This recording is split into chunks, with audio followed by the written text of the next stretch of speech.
నమస్తే అండి. ఈరోజైతే నేను పల్లి చట్నీ చేస్తున్నానండి. చాలా సింపుల్గా చేసుకునేది చూపిస్తున్నాను మీకు. ముందైతే నూనె వేసుకోవాలి. నూనె అయితే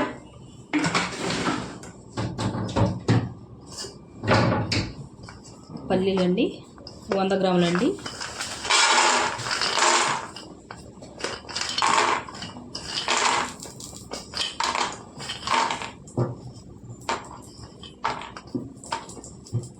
పల్లీలన్నీ వేసేసుకుందాం. అలాగే బాగా కారంగా ఉన్నవి 12 పచ్చిమిరపకాయలండి చిన్నగా తుంచుకొని వేసుకున్నాను. ఇవైతే బాగా వేగాలండి పల్లీలు పచ్చిమిరపకాయలు.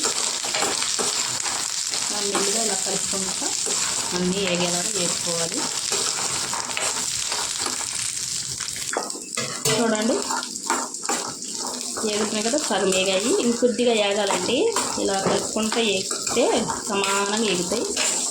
పచ్చడి కూడా చాలా బాగుంటుంది. పచ్చిమిరపకాయలు కూడా బాగా వేగాలండి. వేగినప్పుడే బాగుంటుంది పచ్చడి.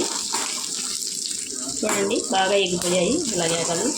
చూసారా, ఇలా వేసుకుంటే సరిపోతుంది. ఇప్పుడైతే స్టవ్ కట్టేసుకొని చల్లారి పెట్టుకుందామండి. చట్నీ గుళ్ళు అయితే చల్లారిపోయినాయండి. ఇప్పుడైతే మిక్సీ జార్లోకి వేసేసుకుందాం. ఇవన్నీ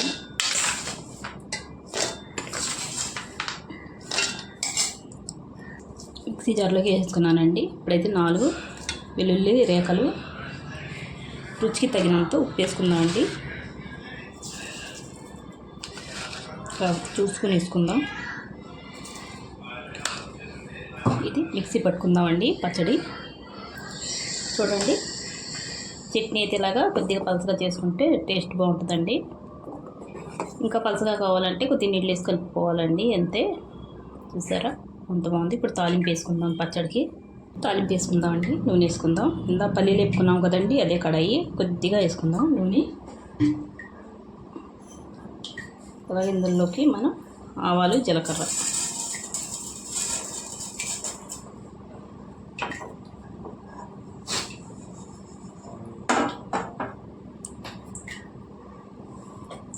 కొద్దిగా అయితే వేగాలండి.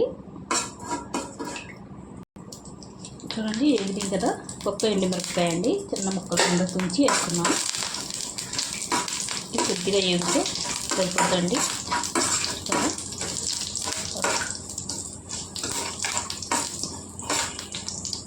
ఈ పల్లీల చట్నీ అయితే మనం తాలింపు వేసుకున్నా వేసుకోకపోయినా చాలా టేస్టీగా ఉంటుందండి. అలాగైనా తినేయచ్చు మనం. కాకపోతే కొద్దిగా బాగుంటుంది కదా తాలింపు వేసుకుంటే అని వేసుకోవడమే. కరివేపాకు అండి 2 రెమ్మలు వేసుకున్నాం. తాలింపు అయితే ఎగిపోయింది. స్టవ్ అయితే కట్టేస్తున్నాము. పచ్చడి వేసేసుకుందాం మనం.